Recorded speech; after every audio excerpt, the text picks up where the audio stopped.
नमस्कार, PTC news देख रहे सभी दर्शकों का स्वागत। मैं हूं आपके साथ अतुल वर्मा, लेकर हाजिर हूं प्रदेश की तमाम खबरों का हाल। बुलेटिन का आगाज करेंगे, लेकिन सबसे पहले एक नजर हेडलाइंस पर।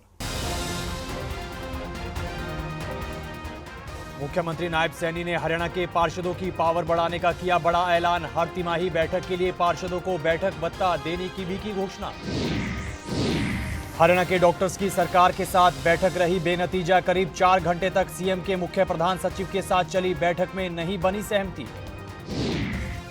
शिक्षा मंत्री श्रीमती रेखा ने केजरीवाल की पत्नी को गारंटी के मुद्दे पर दी नसीहत। कहा, पहले अपने पति को सुशिक्षित करे सुनीता केजरीवाल।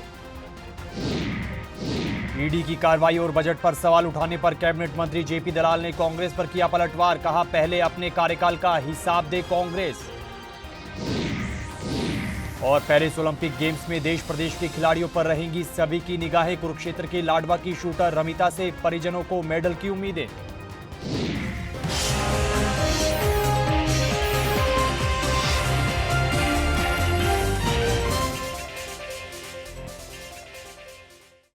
तो चलिए बुलेटिन की शुरुआत करेंगे बड़ी खबर के साथ। हरियाणा के मुख्यमंत्री नायब सिंह सैनी ने प्रदेश के तमाम पार्षदों की पावर बढ़ाने का बड़ा फैसला किया है। हिसार में आयोजित कार्यक्रम में मुख्यमंत्री नायब सिंह सैनी ने पार्षदों को बड़ी सौगात देते हुए पावर बढ़ाने के साथ साथ बैठक भत्ते की शुरुआत करने की भी बड़ी घोषणा की है। इस दौरान अपने संबोधन में मुख्यमंत्री नायब सिंह सैनी ने कहा कि वार्ड कमेटी गठित होने तक कमेटी की फुल पावर अब संबंधित वार्ड के पार्षदों के पास होगी, ताकि वार्ड में विकास कार्यों को और तेज गति दी जा सके। मुख्यमंत्री ने कहा कि इसके अलावा वार्ड कमेटी की हर तिमाही बैठक के लिए पार्षदों को बतौर चेयरमैन बैठक भत्ता भी दिया जाएगा। भाइयों, हमने इन 10 वर्षों के अंदर, चाहे गांव है चाहे शहर है, अगर आप लोग देखेंगे इन 10 वर्षों में एक भी मेरे हरियाणा का ऐसा जिला नहीं है जिस जिले के अंदर 4 लेनिंग रोड लगा ना हुआ हो। हर जिले के अंदर इन 10 वर्षों में 4 लेनिंग रोड से टच किया है। 2014 से पहले भाइयों, अगर हिसार भी आना होता था तो आपको बहुत दिक्कत का सामना करना पड़ता था। आज हिसार से डायरेक्ट चंडीगढ़ और इधर राजस्थान के लिए 4 लेनिंग रोड है। आज हिसार से सिरसा पंजाब और पंजाब से सीधा दिल्ली को टच करने वाला 4 लेनिंग रोड है। आज हांसी से, नारनौल से, राजस्थान से अगर हम बात करें, बम्बे से सीधा चंडीगढ़ को जोड़ने वाला 4 लेनिंग रोड है। आज गति से दिल्ली से कटरा मां वैष्णो देवी को जोड़ने वाला 6 लेन ग्रीनफील्ड एक्सप्रेसवे भी गति से बन रहा है, जिसका अभी 1 साल के अंदर ही उद्घाटन हो जाएगा। ये काम की गति, हम सब बड़े जिम्मेवार लोग बैठे हैं। हरियाणा के सरकारी अस्पतालों के डॉक्टर्स की प्रदेश सरकार के साथ बैठक बेनतीजा रही है। जानकारी के मुताबिक बीते दिन मुख्यमंत्री के मुख्य प्रधान सचिव राजेश खुल्लर के साथ सिविल मेडिकल सर्विसेज एसोसिएशन की मीटिंग हुई। इस दौरान यूनियन के पदाधिकारियों के साथ करीब 4 घंटे तक बातचीत चली, लेकिन डॉक्टर्स की मांगों में शामिल कुछ मांगों पर सहमति नहीं बन पाई, जिस वजह से ये बैठक बेनतीजा रही है। आपको बता दें कि अपनी कई मांगों को लेकर कल से प्रदेश भर के सरकारी अस्पतालों के डॉक्टर्स अनिश्चितकालीन हड़ताल पर हैं, लेकिन इस हड़ताल का हरियाणा में मिला जुला असर देखने को मिला है। हरियाणा में सरकारी अस्पतालों के कर्मचारियों और डॉक्टर्स की हड़ताल का प्रदेश भर में मिला जुला असर देखने को मिला। आखिर डॉक्टर्स और कर्मचारियों ने स्वास्थ्य सेवाओं का बंद क्यों बुलाया और इनकी क्या कुछ मांगे हैं, रिपोर्ट देखिएगा।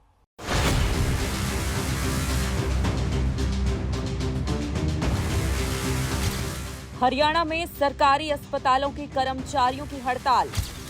प्रदेश भर में कर्मचारियों की हड़ताल का दिखा मिला जुला असर। यमुनानगर में कर्मचारियों की हुई नोकझोंक, जींद में हड़ताल बेअसर।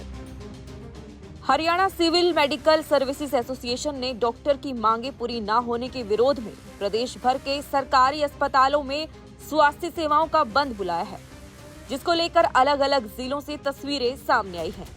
बात रोहतक जिले की करें तो यहां सामूहिक अवकाश लेकर सभी डॉक्टर्स अनिश्चितकालीन हड़ताल में शामिल हुए हैं और मांगे नहीं मानने तक हड़ताल जारी रखने की चेतावनी दी है।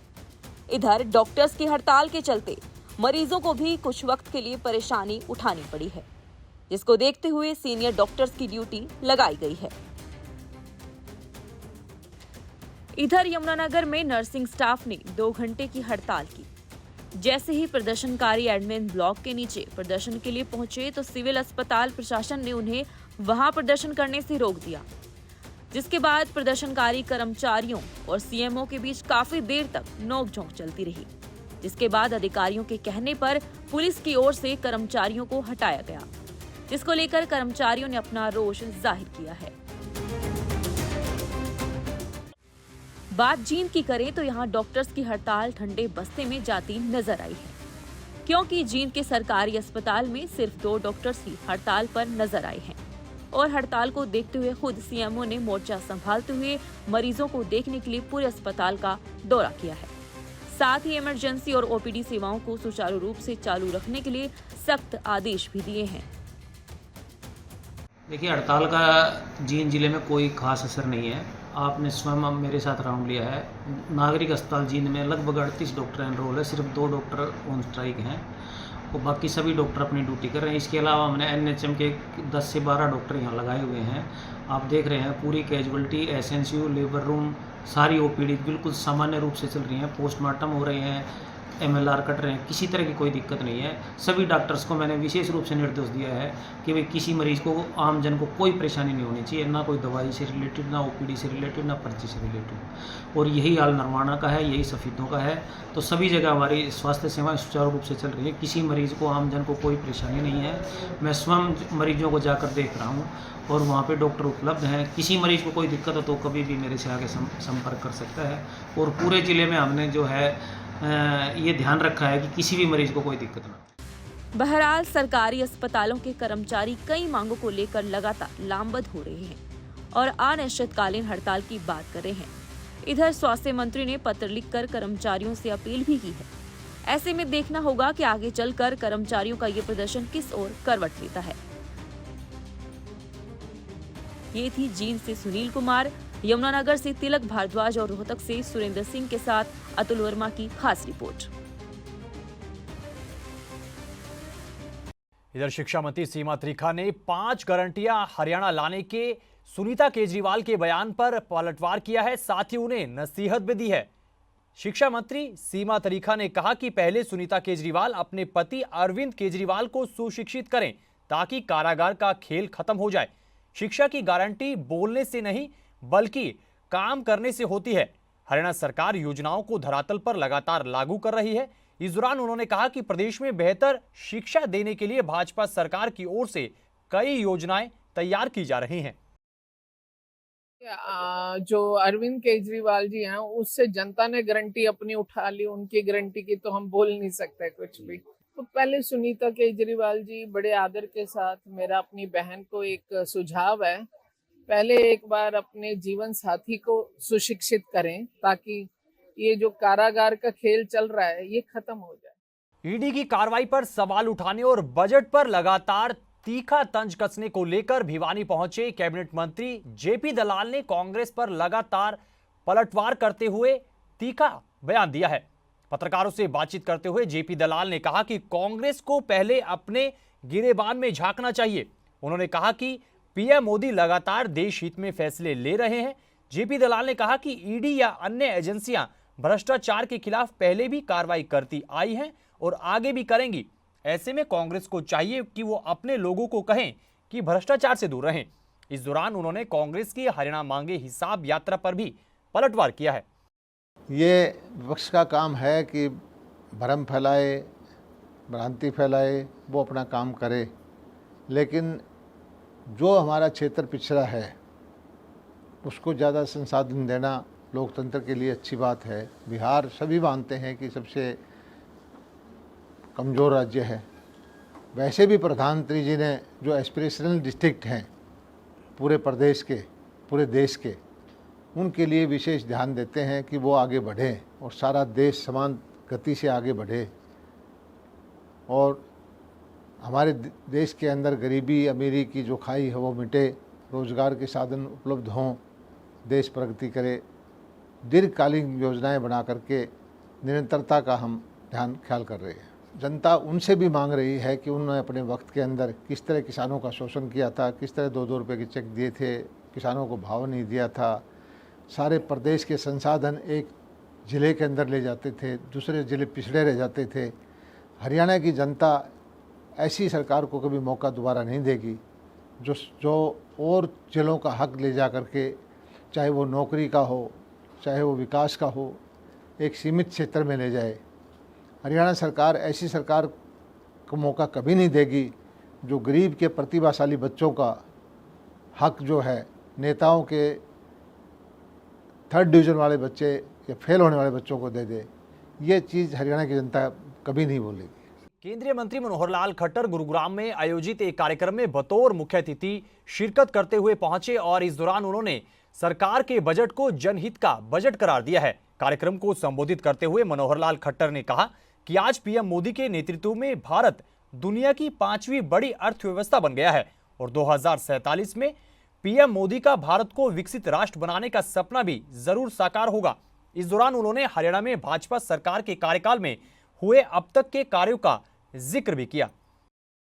दुनिया की 5वीं बड़ी अर्थव्यवस्था बन गए हैं और प्रधानमंत्री जी ने टारगेट दिया है कि बाय 2030 हम लोगों को ये 3रा स्थान पर आगे बढ़कर के जाना है।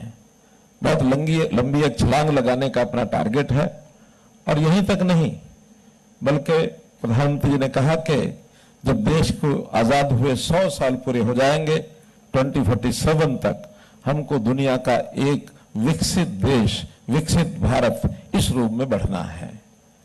और विकसित भारत का अर्थ है कि हमारी अर्थव्यवस्था कैसे आगे बढ़े, हमारी किस प्रकार से प्रगति होकर के देश में हम अपने देश के जनता को खुशहाल कर सकें, रोजगार दे सकें।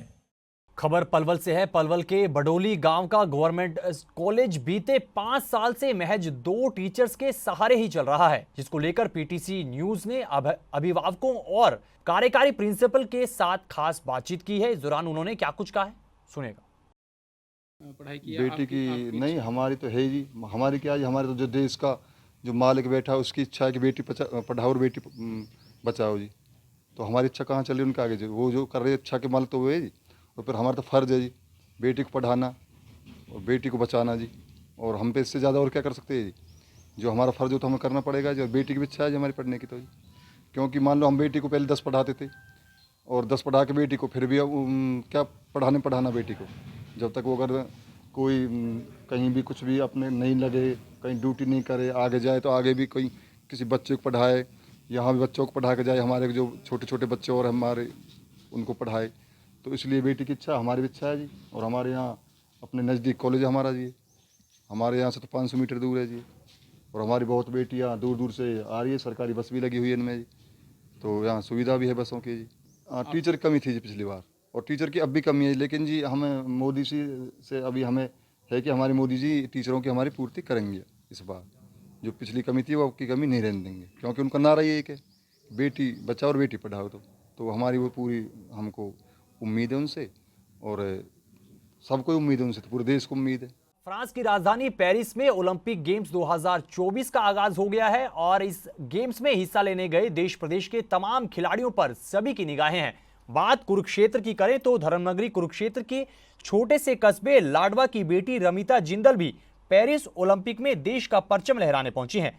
शूटर रमिता के परिजनों ने कहा कि उन्हें खुशी है कि उनकी लाडली ओलंपिक खेलों में हिस्सा ले रही हैं और उन्हें पूरी उम्मीद है कि उनकी बेटी मेडल जीतकर घर लौटेंगी। कल रात ही रमिता से बात हुई है, उसका कहना है कि उसकी तैयारी बड़े अच्छे से चल रही है और उसका पूरा कॉन्फिडेंस है अपने पर कि वो इस बार मेडल लेके आएंगी हमारे भारतवासी के लिए, हमारे भारत के लिए। कितनी उम्र की थी जब रमिता जिंदल ने शूटिंग में हाथ आजमाया? 16 साल की थी आई थिंक वो, जब उसने शूटिंग स्टार्ट की। तो परिवार ने किस तरह सपोर्ट किया उसको? परिवार का तो ये था कि जहाँ जहाँ मैच होते थे हमें साथ साथ जाना पड़ता था उसके साथ शुरू में, लेकिन धीरे धीरे फिर जब वो इंटरनेशनल लेवल पे जाने लगी फिर हम नेशनल लेवल पे तो उसके साथ जाते थे, लेकिन इंटरनेशनल लेवल पे वो अकेली जाती थी इंडियन कोचेस के साथ। मैंने पढ़ रहा था कि उसके चाचा उसे चाहे बारिश हो, आंधी हो, तूफान हो, हाँ। उसे छोड़ने जाते थे, कीचड़ में भी खेलती थी। yes, जब लाडवा में एकेडमी थी, करंट शूटिंग एकेडमी, तो वहाँ पे जाने के लिए कच्चा रास्ता होता था। बरसातों में वहाँ इतना कीचड़ हो जाता था कि जूते हाथ में लेके जाना पड़ता था। बीते दिनों प्रधानमंत्री जी भी मिले थे। हाँ जी, हाँ जी। अभी प्रधानमंत्री जी ने पहले ओलंपिक पे जाने से पहले, पेरिस जाने से पहले उनको सबको बुलाया था और उनको सबको बेस्ट विशेस दी है अपनी तरफ से। तो क्या कुछ उम्मीदें करते हैं परसों मैच है? सारे लाडवावासी उसके मेडल के लिए एक महायज्ञ का भी आयोजन किया हुआ है हमारे यहाँ वृद्धाश्रम में। वहाँ पे सब सोसाइटीज़ ने, सब लाडवा के निवासियों ने बहुत अच्छा अरेंजमेंट किया हुआ है। खुशी तो बहुत है। सबसे पहले तो ओलंपिक तक पहुंचना ही बहुत बड़ा टारगेट है। मतलब बच्चे देखो टॉप 5, मतलब पहले टॉप 5 में आना, फिर टॉप 2 में आना इंडिया में, फिर आगे मतलब करोड़ों में आप चुने जाते हो मतलब ओलंपिक्स के लिए। मतलब बहुत उसके अंदर बहुत डेडिकेशन था, कॉन्फिडेंस था, बहुत हार्डवर्क किया उसने। मतलब शुरू से उसका टारगेट था कि मुझे ओलंपिक खेलना है 2024 का। मतलब उसके लिए बहुत उसने 100% अपना उसने दिया है। सोना लेके आना जीत के ओलंपिक्स का उसमें मेडल लाने के लिए, गोल्ड लाने के लिए। तो इन तस्वीरों के साथ फिलहाल इस बुलेटिन में इतना ही, लेकिन पीटीसी न्यूज़ पर खबरों का सिलसिला बदस्तूर जारी है। आप बने रहिए पीटीसी न्यूज़ के साथ। फिलहाल के लिए दीजिए इजाजत। नमस्कार।